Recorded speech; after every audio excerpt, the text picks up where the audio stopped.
કે જોખવાણી તાલિયા જો પડે રે સીતા મંગલ સાર જે ફેરા રાઘવ ને ફરી છતાં રાજુ ને લગાર એને સપનામાં કાગડા કોઈ દિવસ એને ઘણી વખત જતો હા કર્મચારીને અનુભવ હોય. એક નોકરીએથી બપોરે ઘરે જમવા આવ્યા રજેભાઈ, એ ઘરે જમવા આવ્યા તેને ઘરવાળીએ રોટલી ગરમ ગરમ બનાવતા હતા ને એને જમાડતા છે બપુ, એ જમાડતા હતા ને એમાં એક રોટલીમાં કઈ ઘી ઓછું સોંપીડેલું, હા એમાં ટેજરીમાંથી આવ્યો હોય કદાચ હિસાબમાંથી અને મગજ ફાટી ગયો.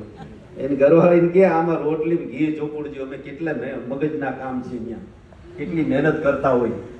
તે રોટલી થઈ કે તમે ઘી લઈ આવ્યા નથી, મને ટાઈમ મળ્યો નથી એટલે ઘી ઘટ્યું છે એટલે નથી ચોપડ્યું. એ એમાં બે બાધી પીડા થઈ, એની ઘરવાળીનો મગજ છીટકો વેગણા ગીરો ઘા તો ઓલાને કપાળમાં લાગ્યું તે બાધીને તો વયા ગયા ત્યાં.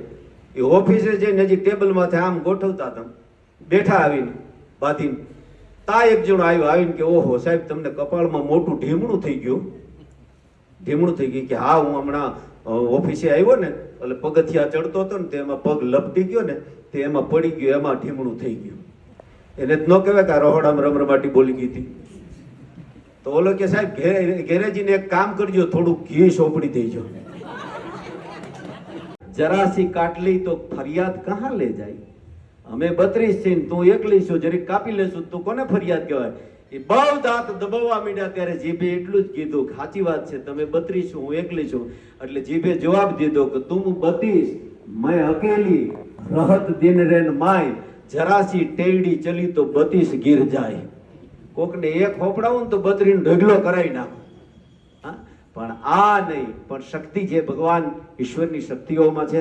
અહીંયા આજના કાર્યક્રમમાં માતાઓ બહેનો પણ જોઈને કર્મચારીમાંથી બહેનોમાં બહુ, અને હર હંમેશને માટે ઓફિસોમાં બધી જગ્યાએ હું જોતો હોઉં છું કે જાજામ જાજુ કામ હારામ હારું કરતા હોય તો બહેનો કરે છે. એમને એકવાર જોરદાર તાલીઓથી વધાવી લઈશું.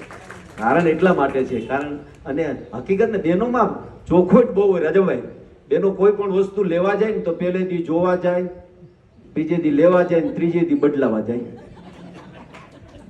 બોલો હા એની ચોખવટ હોય છે બહેનોમાં, અજભૂતતા હોય. અને બહેનોમાં વાતું કરે. જો હમણાં એક જુનાગઢમાં બહેનો વાતું કરતા, એક બેન કે મને મહેમાન આવે એ ગમે તો કે પણ આપણે શુભેચ્છા સંદેશ આપ્યો છે વાડેકર ભાઈ, અમે એને દાદાથી ઓળખીએ, વાડેકર દાદા.